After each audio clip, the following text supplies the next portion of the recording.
How to find Spotify pie chart. Hey everyone, welcome back to a new video of how to guide.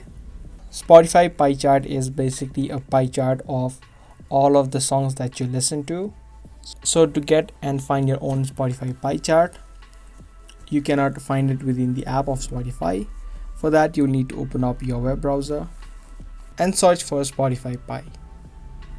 Once you do that, you just need to open up the first website which says Spotify pie and tap on login to Spotify.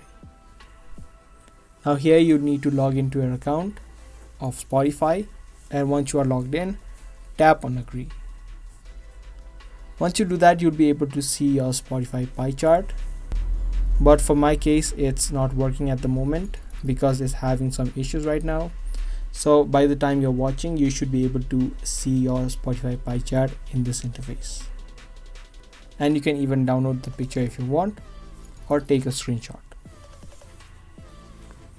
So that was a real quick and easy video on how to find Spotify pie chart. Be sure to give this video a like and also subscribe to this channel if you guys found this video helpful. I'll be back soon with more informative videos similar to this. Until then, keep watching.